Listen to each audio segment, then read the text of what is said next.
So today I want to talk about how I'm going to recreate my first car with this 1976 Dodge Dart Lite. So if you've ever wondered why I like darts, here's why.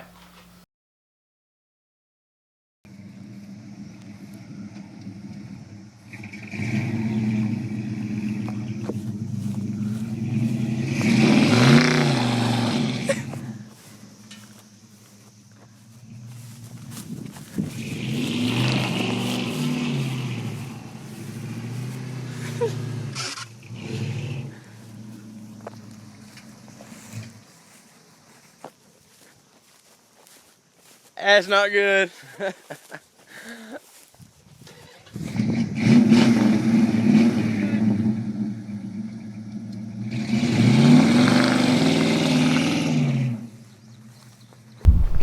So I think we'll do a quick little walk around to the outside of the car before I push it in the shop and show you more in depth. Just look how straight this thing is.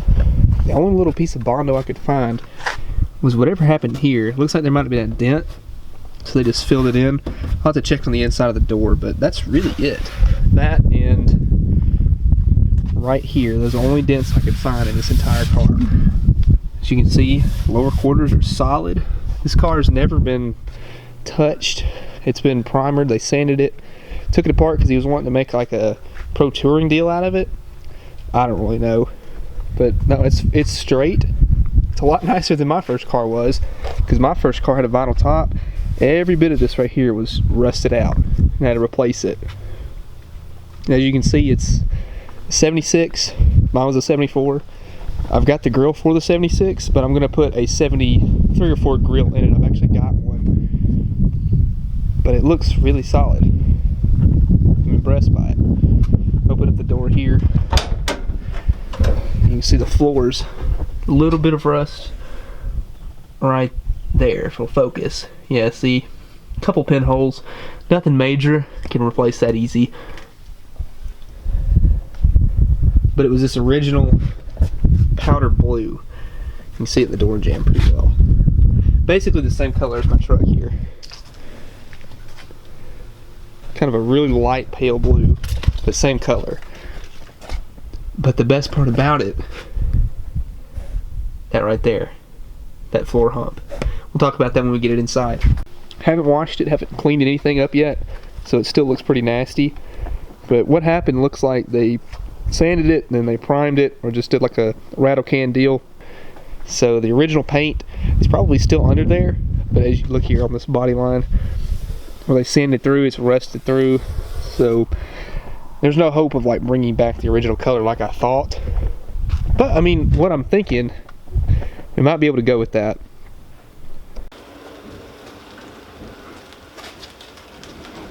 Back on.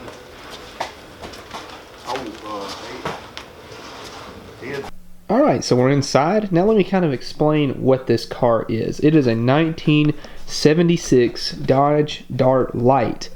Now what does this mean? This is like the economy version of the Dart Sport. Whenever the gas crisis hit, they were trying to make something that could get really good gas mileage. So under the hood, we've got the mighty Slant 6. Now this was a pretty common deal for an A-body, but the thing about this one in particular is the intake is actually aluminum, where regularly it would be cast iron. And I believe that there's bracing that's aluminum, like maybe in the hood. I think the hood might have aluminum bracing. I don't remember exactly. I need to do some more research on all the aluminum pieces in this car. Now the biggest and most important aspect of a Dart Lite is the fact that it is a 4-speed, or actually a 3-speed with overdrive. That's why I said the floor hump there is important. It's buried under all this stuff here. If you look under the seat, there is our manual transmission. Now this case is aluminum, and it is overdrive. The gear spacing's not fantastic. Has a super low first gear, so you're going to come out of the hole wide open, but your RPMs are going to drop pretty significantly. But that'll get us going. That's the reason I bought this car, was for this 4-speed setup. It's got everything, all original too. You get all your pedals, linkages, and we got the center floor hump. What I did on the way home though, I picked up this V8 bell housing for an overdrive unit. So with that being said, if you can guess, in an attempt to recreate my first car, rather than go with the 318 2-barrel automatic, we're going to put a 360 in it. So the story on my first car is that it was a 1974 Dodge Dart Sport 318 2-barrel automatic, and I wanted to have something for my first car. I was 10 years old, and my grandmother loaned me the money to buy this thing. It was $600, and over the course of like maybe 3 or 4 years, I paid her back with any kind of little money that I get, like anything that I would get, I would pay her back. And then I started to work at her house, like doing yard work, cutting her grass every week. And it was, looking back, it was like a really good lesson for me to learn like work ethic and everything. But she loaned me the money and I paid it back in full, doing like little odd jobs. Anytime that she would call me, I knew it was like, all right, time to pay some of the Dart off. And I did that for years. I finally paid the car off. I was about 15 years old when I made the biggest mistake, and I took the car completely apart because I was tired of it. It was pretty junky, and I wanted to have something that I could restore, and that was a bad idea. At 15 years old, I had zero budget. So for some reason, I decided, let's cut the car up and have a rolling shell, and it just didn't work out. I never finished the car. It sat in pieces for the longest time, and finally I ended up selling it to a guy in Indiana. But that's okay. It's all how it works out. I ended up using the front and rear suspension, steering column, interior, and a lot of other stuff for my Blue Dart. So it gave all of its parts to keep one going. So I had to sell it because I was running out of money to get the Blue Dart finished up. So that's why I never had another one since. And then I bought my 73 Plymouth Duster. It's a gold Duster. I bought it to kind of like recreate it, but I just can't really feel the same attachment to it because it's a Duster. I know it's weird, but that's the only reason that I can't do it. And that's why I kind of got burnt out on the Duster, because I just wanted another Dart Sport. So I casually looked around for a couple years, not really looking that hard. And then I'm on Facebook Marketplace one day, and I noticed this thing on there, and I'm like, Dart Lite would have a 4-speed, right? And I got to look in the comments like, yeah, this thing is a 4-speed with overdrive. So I messaged the guy, and we started to talk about price. He was up here, I was down here, and we couldn't get anywhere. And I said, all right, well, if you change your mind, just let me know. And maybe like a month or two later, he messaged me back and said, I'll take what you offered for it. So sometimes you just gotta be patient. Just make an offer and be patient about it. That was the big thing about that one. But I go pick it up, it's about 3-hour drive there and then 3 hours back. We get the car, and on the way back, I'm like, man, this thing is cool. Because at first I wanted to like use the 4-speed setup in my Blue Dart, but then I realized, man, this thing is solid. It is nice, and I would hate to like tear apart this nice of a car when I could just recreate my old one. I've got a mid-80s block that's been bored 40 over, has Keith Black hyper-eutectic pistons in it, and it's been zero decked, new rings, new bearings. The crank's been turned 10 under, so everything is fresh in that 360 and it's ready to go. All I have to do is get a set of heads, intake. It's just a bare block at the moment. I need a cam and all that stuff. So what I want to do is match it up with that 4-speed or 3-speed with overdrive. And I know the gear spacing's not fantastic, but it'll be a good road trip vehicle. And I want to put something like some 355s out back or 391 and get a super tall tire out back there because it just looks so cool when these cars have big tires in the back. But I want it to be something that's really cool and something that kind of like goes with what I used to have, like the Dart Sport. So the overdrive will be great for long trips or anything, and that's like the thing I like to do. I like to drive these cars, so I want something that I can drive a long ways away. So this 4-speed setup is going to do that for me, and we're going to make a lot of cool videos on this thing. It's not going to be for a while though. I just wanted to introduce the car to you guys, that way you can see it, because I've been posting it on Instagram. If you don't follow me, go ahead and follow me. But I've been posting a lot about it here recently, and I wanted to just kind of like get you guys in the know and up to speed about what I'm doing. But yeah, the Dart Lite, it's a cool little car, and this thing's pretty much rust free besides a few little places and pinholes, but it's one of the more solid vehicles that I've ever purchased. It's been apart. What happened was the Slant 6 started to leak. The rear main seal was causing some issues, so he pulled the transmission. He still has the bell housing and starter in there, so what I want to do is just to see if this Slant 6 is any count.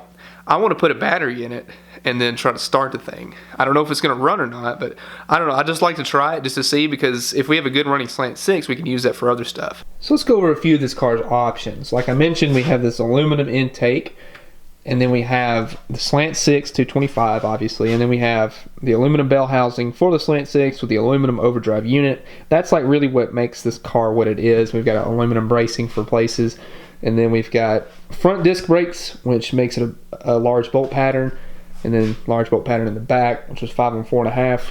Manual brakes though, manual disc. It's pretty interesting though. So it was pretty bare bones. I mean, the guy, he said that his dad wanted a car in that color, and he looked all over the place for it, and I like the color. I really do. It's not the same thing as my truck, and I really like the color on it. And we had dual sport mirrors too. It's actually drilled for 2 dual sport mirrors. Like I mentioned, have not cleaned anything on this car. Haven't even touched it. But look how straight the thing is. Crisp body lines, no rust pretty much. Like I said, this was all gone on my car with that vinyl top, but it's all still here. So we can make this car look pretty nice with just a little bit of effort. So I'm excited about it. But what I want to do is I want to see if this thing will run. I think it will. It looks like it's all there. Somebody's already disconnected the fuel line there. So if we could get some kind of fuel pump, or just at least see if it'll fire, maybe pour a little gas down the carburetor, just see if it'll hit. That's all I want to do. So the car was factory powder blue with black interior. It had this split bench seat. It's all folded up right now, but the seat itself isn't terrible, but this is I guess something sat on it for a long time. And then there's a grill for it right here, and it is a 76. I don't care for the 76. I want the 73 to 74 grill. So in here, it looks like we've got tail lights, headlights. There's the shifter boot right there. There's odds and ends, seat belts, trim pieces, just all sorts of stuff. That's like the rubber piece that goes around the filler neck of the gas tank. I think that's a wiper arm, isn't it? Yeah. He was tearing it apart to like restore it, but then, you know, just like me, didn't happen. Except he didn't tear his apart nearly as much as I did. I had everything going. We're missing the cable that holds the door on. That's okay, we can fix one of those. I probably have a spare.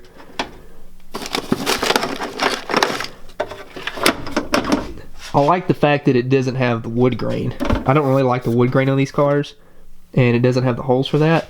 So if I can do something with that right there, I can make the rest of this look really nice. I don't care for the wood grain. Well, we've got nice upper door panels. The actual door panel itself was recovered with some kind of foam or fabric. Doesn't look too good. Here's the door panels I was telling you about. Somebody recovered these with like carpet, it looks like, and just duct tape it on. I mean, whatever works. And here's the actual back seat right here. I don't want to take all that out because it's all in there. They took the rear drums off because they were stuck, but that's okay. I'll have to rebuild that anyway. That's what I really was looking for. This. That's the trim piece that goes on the nose on the front. It says Dodge in it. It's a good piece to have right there. And he said that pretty much everything was still with the car, and I believe him. I'm just looking in here. There's a lot of stuff that's still here. Is just in pieces, and you have to find it all. There's the kick panels. There's looks like the rocker trim. And those are rear door panels right there. That's like the sail panels. Those are hard to find in black. And usually the ones that are black are the ones that are going to hold up. I actually have a decent set in black, and I put one of them in the duster. Oh, dropped the key. Put one of them in the duster because I broke the other one. But that's okay. But here's a good example of the original color. Look at that. That's pretty right there. And as you can see, they just started to prime on it. Which, I mean, I've been there. I've done it. A lot of the times, that's how you get a good deal on a car, is because somebody's torn it apart and started to restore it.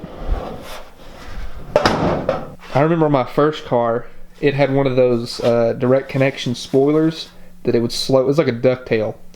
And you had to drill holes all along the deck lid to bolt it on. And mine was broken, so I took it off. But somebody, one of Dad's friends, gave me a new deck lid and a new hood for my car. I was like, that's awesome. And it's really cool because, you know, a lot of people realize, hey, this guy's a young kid wanting to get into this stuff, and they really wanted to help me out. Because, like I said, I had zero budget, like nothing. And people out of the kindness of their hearts were donating this and that, and they didn't have to. They were just like, hey, we have this, and if you need it, you can have it. And it just worked out really well. And I thank them. You know, I'm super thankful for anything that I got. It was probably super small for them, but it meant the world to me because I love that car. I really did. And if you can tell, I'm super excited about this thing because of the fact that I was passionate about my first car. Super passionate about it. And I wanted everything that was perfect for it, but it just didn't happen. I ended up putting a different fender on it because my old one had some rust right here. I still have that fender, actually. I still have it. So we might get it out. We might get it out just to look at it one day. But mine was the eggshell white with a black stripe down the side, black vinyl top, 318 two barrel like I mentioned. The guy put a 340 in it. And then it had the blackout between the taillights. It said Dart Sport. I don't think I'm going to go with the eggshell white. I think I might go either with the original color for this car or petty blue. I don't know which one I'm going to go with yet because my dream car for an A-body is a 72 Demon in petty blue with a 340. So I might go with the color change. I don't know yet. Alright, so I put a fresh battery right here. Checked that there was oil in it. I know the engine's not stuck. I checked that before. So let's just see if when I turn the key, if it'll do anything at all.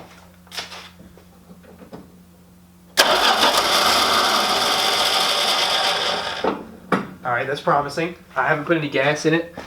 I haven't even taken the air cleaner off yet. Let's see if it's stuck or anything. No? The linkage looks like it works.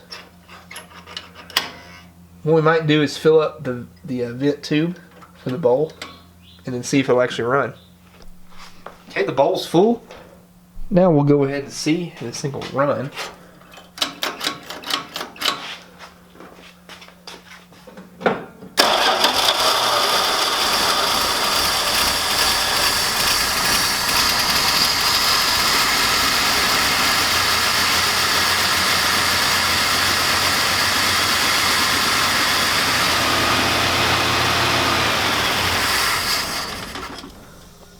Well, how about that?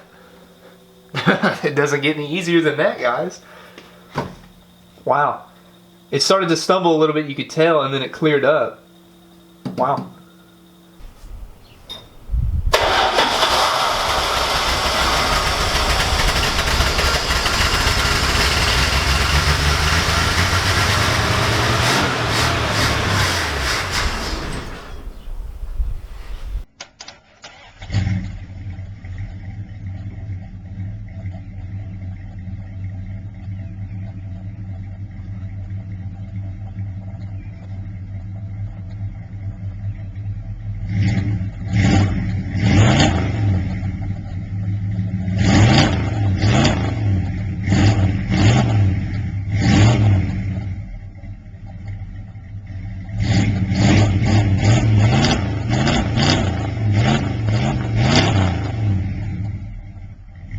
This thing is something that's like really special to me because it is my first car. Technically, it's going to be my first car over again. And I might get emotional about it. I actually have been just talking about this car here recently. You're probably thinking, you know, that's pretty dumb. Why would you get emotional over a car?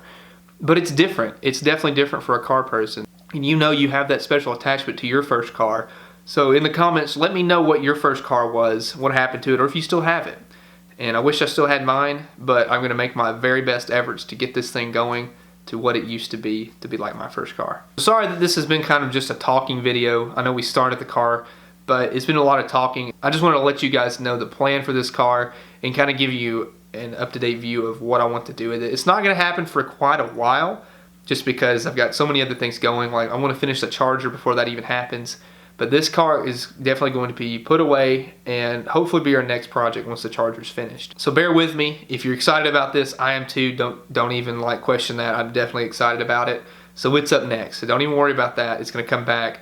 I just wanted to let you guys know about it ahead of time so you can be anticipating it. But once the Charger is kind of at least running and driving, maybe not completely finished, but moving under its own power, then we'll start working on this thing. Thank you so much for watching. If you liked the video, please leave a like down below. If you're excited about First Cars, let me know about it. Send in your projects to my email. If you have any questions, you can send them there as well.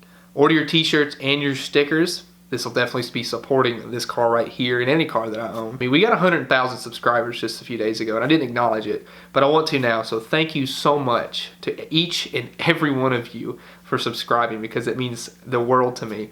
And I never thought that this would ever like be something that's huge. I just do this for fun. This is a hobby for me. I met so many of you in person, through comments and through text and email, and it really means a lot. And with this thing, it really means a lot to talk with you guys and be able to understand what you're going through, what kind of vehicle you have. And it's inspiring for me. You know, I've had a few of you guys say that I inspired you to work on your stuff, but it inspires me to keep doing what I'm doing. So thank you to all of you for what you've done and what you're going to continue to doing. Let's get to 200,000. Let's get to 500,000. Let's just go on to 1 million. Let's just keep this thing going, guys. Thank you so much again, and I will see you in the next one.